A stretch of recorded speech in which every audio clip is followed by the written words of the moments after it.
Wake up, buyer payer people. It's a beautiful day. Go grab yourself another cup of joe and say hello to Jim and Michelle Rhoads on the Buy Here Pay Here Morning Show. Take it away, you two.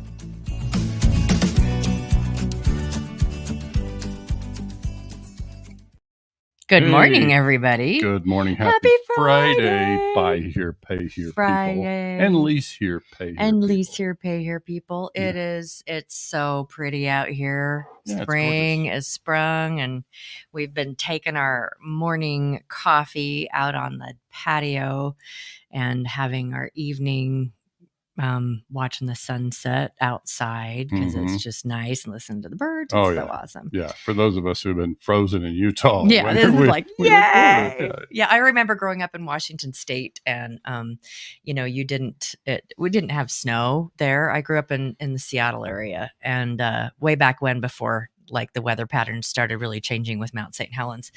That and other things. But we would, from October to about now, you wouldn't see the sun at all. Right. I mean, like you didn't see the sun. It was just misty, cloudy, no sense in having an umbrella, all of that. And so the first day that it got sunny, more people were calling in sick. Kids were skipping school, and you had to any place that you could sit around as a group of friends and just soak in those rays. So I come from a place I really, really appreciate when it gets nice out. Yeah, no, for sure. Yeah, absolutely. It's been excellent. Yeah, it's nice to have mornings that are warm enough to be outside and have the coffee and all that stuff. And all that fun kind of stuff. Yeah. So, all right. Shall we, let's get to our announcements. There's a bunch. So everybody grab a pencil. Let's get to the announcements. Because we know you take notes, right? Yeah. So we got Tuesday night, we have our group 4 meeting. I put some stuff out on social today, and people are speaking up really positively about their experience and what they're there's doing. room in that one, and it's that's a mid-size. It's like 100 to 500 so that accounts. I would need to hear from you soon if you want to sit in on the April meeting to review March data. And then we have on next Thursday, the 18th, we have our dealer roundup. Yes. So it's gonna be good. Yeah. It's gonna be good. Yeah, Brent Carmichael is co-moderating. Got 3 really great topics. We've got dealer panelists joining us, and so it should be really great. And then Tuesday the 30th, we have our Group 3 meeting. That's the one for newcomers. That's generally dealers that are under 100 accounts. So if you have an interest in that, you can jump in there. These are all real affordable. Yeah. And then we got the Neo User Summit coming up on the 23rd. We are looking so forward to that. Yep. Yeah. And then BHPH United starts the day after on Wednesday, the 24th. For a couple they have days. their cocktail hour on the same day in the evening. That's true. And then it goes for, it looks like they've got a really great lineup and good speakers and all that kind of stuff. So folks will be arriving on Tuesday for BHPH. Yeah, I'm sure we'll see a lot of people at the Bellagio. Yeah. We're not doing Buy Here, Pay Here United, but we are doing the User Summit. And we have some meetings in Vegas, but we will be in Vegas for our 300th episode, which is going to be that Friday the 26th. 300 episodes. Wow.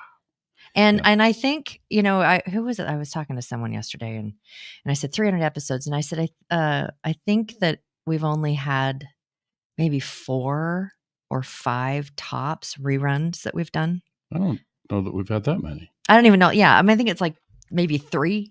Yeah. Like that. So, we come rain or come shine. We've you folks put up with us. So we'll keep coming back. So it's been great. Yeah, it's been great. You would have to, I guess, for them to stop the show, they'd have to come to our house and kill the internet connection at the house. Otherwise, we're going to broadcast. Yeah, we're going to keep talking about what's going to happen, and it's kind of cool because we get to go on the road and take it with us. And those of you who follow us on social media have seen setups at hotel rooms with ironing boards and all of that. So sometimes it's fun. We're a mobile road show. Yeah, we really enjoy it, and regardless of what it is that we. As we grow and build and there's a lot of stuff on the roadmap, this is something that I think that we're always going to have our fingers in, and because we just love it. We love getting together with y'all and talking about the things and bringing people on. It's a great way to bring stuff to folks. And today's a new example. Like, this really came about as a result of some of our conversations in around the data work, obviously with our V8 meetings and other client meetings. And so this is kind of the area where the numbers nerd in me just continues to dig in and just kind of see what we can figure out that is going to be of benefit to dealers. So when I put the post out this morning, Michelle, I said, there's a couple things we could talk about today around deal structure. One is going to be what we know, what we don't yet know, and then what we may never know in this buy here, pay here segment. So are you saying that there's some stuff that we just have to trust our guts, or no? What? I'm just saying you're never going to know the parts that longer term performance. Yeah, we can get together and we can get a number of dealers together and we can learn from the pool of dealers that are there. I don't foresee the day currently, not in my lifetime, that we're going to have enough data strung together all the way through the process to really know how the collections management impacts. Because it's one thing to look at somebody's portfolio results, but you can never really know what their collections approach is. Oh, yeah. Effectiveness of the collections. So because nothing is standardized in this industry. No, and that's the part that, we gather what we can gather and we share it, through these different channels and people are certainly learning from it. Yeah. It's not that. It's that there's parts of this that are going to be challenging to know. So for today, we're really talking about deal structure, which is really just about how the deal looks at the time of delivery. So today we're talking about, we're going to show some slides, and these graphs, I would just make sure everybody knows, you're just looking at a graph from one group from 1 month. Both of the graphs that we're going to show. They're from March. Correct. These are fresh numbers from the month of March. We can pull that other one up, the gray one. This one here. Okay. Yeah, let's talk about this one. So this is risk as a percentage of term. So I'm going to let people look at that. And if you're catching this later on audio, then what we've got is a chart it's a bar chart with 7 different dealers represented. Again, snapshot of their numbers from the month of March, and then there's a group average. And so the group average, I'll share, comes in, I think that says 37.9%. So is this one of those things that, you want it low? I think you do. I mean, really, this is one of the areas where we're all still kind of learning. Some of this data that we're sharing it really hasn't been presented in this way, to my knowledge. I've never heard about it. It certainly wasn't something I saw. So exactly. Tell me what this means. I mean, you've finished a deal and you're at 36.5%. What does that mean? What that means is that we take all the deals. So let's look at dealer number 7. Their numbers are what? 45.7. So what it says is all the deals that dealer did in the month of March, their risk. So you just take the cost in the car, including recon, minus any down payment and net trade. And that gives you a cash in deal figure, sometimes called exposure, sometimes called risk, risk in the deal, but it's the cash in deal. So now we take the average payment of all those contracts that were originated in the month of March, and we say, okay, if this is our average risk and this is our average payment, this is how long it takes us to break out of that risk. Okay. So what I'm hearing then, let's say that 45.7 has a 36-month contract, right? So 45% of the length of time that they're paying on that contract, they're in risk. That's right. So that only leaves them about 54.3% of that contract is where it's that they've recouped all of their costs. Right. Okay, great. Because we also have the total term of the contract. So what this is really saying is that the term of the loan relative to the risk is this, really, I'm saying it backwards, but the risk percentage of the total term of the contract. So it's just all payments. It doesn't matter how much is gross profit, how much is interest earned. It's just saying our actual risk of the payments that we collect from the customer. In that dealer's case, 45% of the payments, as you said, or If it's a 36-month term, then about, 16 payments are covering the cost, and the rest go to profit. Well, wouldn't this bar be moved based on how long you want to collect? So like the person who is 21.6, could they have a longer term than the person that's 56.3? They could, but what this is really looking at is, irrespective of the length of the loan, it's saying this percentage of your loan is risk. Okay. So yeah, that dealer's got lower risk, but they could also have a longer term. Yeah. We don't know that it's a shorter term. We just know that their risk as a percentage of the total length of contract is lower for that one dealer. But I think, this is an example of some of the kind of stuff we're seeing inside of V8 conversation is like, look at the disparity in those numbers across. Michelle, you got to sneeze. I got to sneeze, but it won't come. I feel my pain. You got a mute button on your microphone over there. So, the you're trying to find the right button. So, it's a new board. Yeah. So anyway, this is kind of, you can see, look at the difference in those. Again, just 1 month.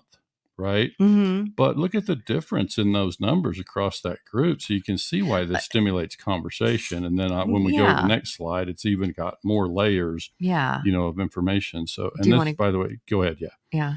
So this other one, this is looking at, so again, for those on audio, what we've got on the screen now is, again, a group average. This particular group had only 6 members submit data in the month of March. And so you've got kind of a stacked column graph, and the bottom of the stack is the risk. Okay. The middle, that's the green band, and then the blue band is the gross profit. So hang on, let's finish explaining, then I'll come back to that question. So then the gold band at the top is going to be the apparent interest calculation, because again, we're kind of using similar math to what you saw in the other one. We know the total term of the contract on average. We're using averages here. So we're taking the average term of the contract, of all the contracts originated by these dealers. And some of these dealers in this particular group have, we're doing hundreds of deals. Okay. So you're talking about a pretty good sized pool of data. And now we just we know the total term. We know the risk. We can calculate the risk in the way that you heard us talk about in the prior slide. And now we know the gross profit on the deal. So we can say, okay, if we have the gross profit, we divide that by the number of payments. Then now we know about how much of that contract is going toward gross profit from the sale, the markup, if you will. And then the yellow bar being the interest income. There's a question we have from one of our people, and is this the same? Is dealer 2 the same as? No, they're different groups. So when you change the slides, because I was like, groups. Okay. Look, let me just get an answer. I've got it right here on my laptop. Okay, cool. So we've got it's in the group that has let me make sure, the group that has the blue bars. That group's average is 32.8. 32.8 is average. Okay, so yes, and let me just say, Tyler Simmons, what's the average term for the group? And so let me pull this back up. Is 36.2? Correct. 36.2. You can answer that right there. So the blue bar is, just for the sake of other people who might pick up the thread later, the blue bars, that group average is 32.8. And then let me find it on this other group. Okay. So I'm adding that to the stream. Okay, cool. So when I look at this, I look at the one that is the stacked colors, the Ohio dealer number 2, just from what I'm seeing, that to me looks like the best deal. Why? Because there's low risk in deal, there's high gross profit, and there's lower interest. And so to me, this is just how I interpret it. Okay. That's probably the best deal for a consumer too. Because they're paying less profit. And what do you know what the term is for this one? I know what the average term is for the entire group. It would take a minute to go in there and find the individual. Well, it actually says right there on the bar, that particular dealer, the bar on the left, that dealer you're looking at is apparently about 34, 35 months. See the bar the axis on the left? This is 40 months. Okay, term. gotcha. So it is high profit, low risk, and because they're keeping their interest rate low. Yeah. That they're able to get it done in 36 months. And I guess, I realize now I can answer Tyler's question right here on the bar. That bar on the far left, Tyler, if you're seeing the screen, is the group average. So that's coming out right at just short of just 40 under months. 40 months. Yeah, and this particular slide, this group, which is interesting because I've heard, especially during COVID, and I don't know if it's been shifting back, but there was a period of time where everyone was like, we're having to go to 40 months, to 45 months, to 50 months in order to get the kind of profit that we want out of it. And so is it that things are, cost of cars are coming down so that you're able to do it? Do it in less time, or or people have just, at least the people that are in V8 have not typically had that mindset. I can't really answer that based on everything I see, which is more anecdotal. I don't have enough like year over year data to be able to say that cost of cars are coming down, because obviously people's buying practices change within the data pools that we work with. Yeah. So we are hearing anecdotally across Facebook and whatever that car prices are stable, maybe coming down some, but that can be seasonal. We're just coming off of, prices can get high leading into tax refund season and during tax refund season. Now we're coming off of that. So I think another good measuring stick would be, where do car prices land come June, will be a pretty good indication of what the thing looks like. But I follow your logic behind the structure there. For this dealer, their risk is lower, their term is shorter. And so, there's a lot to like about that. Yeah. Sorry. Well, if you're a finance company, and so this is part of what's interesting about our business, if you talk to a lender, the lender might like that dealer over there with the longer term and the high interest. So it's like, so it's interesting because you have the dealer's interest, you have sometimes the lender's interest, you have the consumer's interest. Well, I mean, it's like, are you building your loan structure to please and support a lender? Sometimes the pressure is there. If you can't afford to fund the deals without your lender partner, then you kind of have to play that game, right? I can imagine that the conversation in this group, when they're looking at dealer number 2, they're like, what are you doing? Because the gross profit is high. And so is it your business model? Is it the cost of car that you've got coming in? What is it that's doing that? And I would love to see, in relation to this, what their we know what their average term is, but what their repo rate is. Is it pretty standard across the board? Do they have all that? So you want to finish this about the average term of the 3-bar graph is 39.5. So I think it is that kind of conversation. One of the things that we're doing with V8 is validating the data that's coming in. So it's not like the dealer is fudging on their cost of car. We're having them send a source report so that we can verify, especially if there's a question, or we can go back in and verify the values that we're looking at. But you're right. I mean, this just kind of shows the difference. I mean, look at those two dealers side by side. You mentioned the Ohio dealer next to New Jersey, and look at the risk in the contracts of those, the risk relative to the profit. So in their model, they've got less gross profit and more APR. Yeah. Right. So which one's right? Well, I think the thing that I mentioned also in the comments that I was going to quote, dealer friend Tommy Brandis, because, Tommy always talks about something that I think. So let's connect the dots on a couple different things. I always talk about that there are two types of structure that if you can get these right, you really help yourself a lot in this business. You mitigate a lot of the risk that is buy here, pay here. So the first structure is your funding structure, how you how you borrow or how you source funding. How the dealer is getting money. Right. Okay. So how they source money and how they structure their funding inside their operation. That's one, and that's not what we're talking about today. The other one is this kind of deal structure, loan structure to the consumer. When you get that formula right, so people say, well, what is the right formula? Like the other thing I said in the comments, we've had dealers asking us, even recently, we're working with quite a few new dealers lately, and it's like they'll ask, what is the recipe? Like, what is the thing? Is like, well, there's a lot of questions.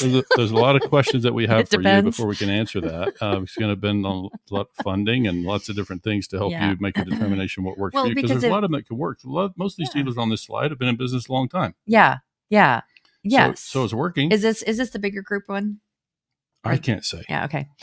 I'm not at liberty to divulge that information. So. But yeah, that it's. So I am so interested in how the conversation might flow from looking at these things and just like how rich that could be. Yeah. So Tyler says, reading his comments, he says, I really like the analysis. It does create great conversation, Tyler. We're definitely seeing, some really, interesting dialogue inside there. And the dealers are also, appreciating this sort of visual presentation of what we're doing, because it's just like, I'm visual, like it's, and most people do learn somewhat visually. Yeah. And I think it just helps us see it this way, to kind of see, especially comparatively, to be able to see how exactly now again, we're just looking at 1 month. So if you looked at a broader average, this might look a little different. But, because, we were coming off of refund season. It's interesting. We had probably, I would say, half of our dealers, their March volume was about half of their February. And then the rest of them, their volume was right on par with February, which was a pretty substantial volume for many of them. So that's interesting. But anyway, back to the Tommy thing. I think, Tommy always talks about, and he's right. I mean, this thing, I feel certainly from my experience that Tommy talks about, look, you can have all the deal structure be right. You can have the best underwriting in terms of grading and your profiles, but the collections management is so important here. It's like, you can optimize deal structure, and while that certainly gives you a better chance to be successful financially regardless of your collections practices. But I think what Tommy always tries to bring home, and I agree with him. I think you can get the structure right. But one of the things we had when we did our kind of tip of the hat to Rick Reeves a few weeks ago, we pulled out some of those old materials from 95. And I remember one of the things on there was, the credit, the customer in this segment that we serve will not pay unless we require them to do so. Okay. Just think about that. Or will not pay on time. Well, I mean, I can hear a lot of course we want them to pay. And it's like, but is that what they're hearing from you? It's is that about what you're accountability. saying? Yeah. It's about process and methods and making sure that we've got a way. And obviously you and I talk a lot about relationship with the customer. But so I'm simply saying this is only one piece. And this is why I said in our comments, there's part of this that we're never going to know. Now, certainly we can measure these dealers and we can continue to track and see what their charge-off rates look like. And we'll all learn something as we go down that path. But what we can't know without getting deep inside it is, if dealer number 3 here proves to have the best, charge-off rates, how much can we know about how much of that is deal structure, how much of that is the collections practices, right? So this is the part that we're always going to have it be a little bit nebulous, I feel like, in our business. And I think, but certainly today we're talking about deal structure, and we certainly, all of us. So if I'm Tommy or if I'm anybody else, I certainly want to make sure that when I collect well, that my profit relative to my risk is well balanced. So that can look different for everybody, because one dealer may be funded in a way that they can handle a little more risk, a little longer contract. They may be in a higher APR state, so they choose lower gross and more APR. I mean, business models are always going to vary, I think, in our line of work, and that's okay. I just think what we're trying to illustrate here is that when you compare it side by side, it's like if I'm dealer 6 over here, I look at that graph and I say, oh, gosh, I see now other people are have a much different structure. Some people have, why do you have so much risk over there, dealer 4? Why is your risk so much higher than the rest of the group? Yeah. What's your model? What's your strategy? Right. Yeah. And that's, that is, like Tyler said, that does create some pretty interesting conversation. Oh, yeah. And I have, as Jim is finishing up, this is the January, February, March, the fourth meeting for, those that started in January. I guess. Yeah. Well, if you count the beta, we did some beta stuff. We did some beta in 2023. Early and later in 2023. But that as they are getting to know each other too, and having the conversations, it is just like, like I could just like, dude. Yeah. What? Oh yeah. No, it's true. When the numbers come in, it's like sometimes it's pretty eye-opening. Probably some high fives. It's like, man, you've really shifted your this or whatever. And I know too, there's a lot of stuff that is covered when they go through data, and so this is just a very small sampling of all the things. So there's probably a lot of other pieces that make these pieces have a more full context. Yeah, we must look.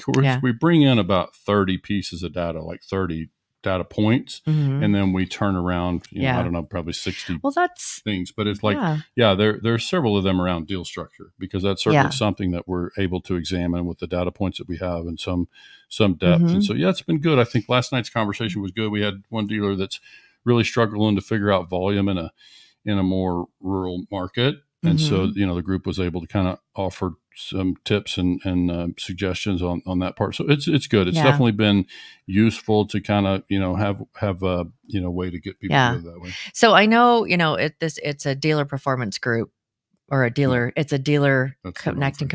Dealer. Sorry to all of you. Old phrase. Yes. We know that it's a dealer group, but peer group. Is it just open to dealers? Managers can like be general managers can be a designate. Yeah. Okay. I just wanted to clarify that, because we had one of our dealers from the group and their manager join us for a webinar. Oh yeah, recently. Yeah. The manager can be there, and so a lot of times the managers are the kind of the designate. They're the ones running the day-to-day operations. Well, and this specific dealer, the dealer is like part-time. He's part-time. Absentee. He's an absentee dealer. Yeah. So, all right. Well, what else you got for me on this? That's it. I think we covered the parts that I wanted to bring in terms of the data. I think that's a ton. We can kind of give people a feel for what that looks like. But this is part of what we're certainly learning is kind of the thing about structure. And I think it, like I said, the thing about, it's a bit of an understatement to say, business models vary. People do business differently. It's just, I also think that as people get better glimpse inside how others are doing business, that it will, we've had that happen. Like, this really, that's the number. Like, you guys have a selling price of X, like, we've been doing that for years, so it's like people just getting their eyes open to new ways of doing it. And sometimes we have the conversation with dealers that it's like, do you have this kind of car on your lot because that's what you like to see? Oh, yeah. Or do you have this kind of car on your lot because that's what customers need and want and what would be best for them? Because we see frequently that, that there's, and a lot of dealers will have one or two that are like eye candy, but it's that, well, it's just to understand that this model, your model isn't the only model, and that, how much of what it is that you're choosing to have on your lot is because it makes you feel good when you land on the lot. Right. Yeah. Oh, it's true. Yeah. That's a different conversation. That is a different conversation. Back another day. Yeah. So. Geez, Michelle and her squirrels. Squirrels. Squirrels. Hey, everybody. Hey, we really do appreciate you joining us and making us part of your day.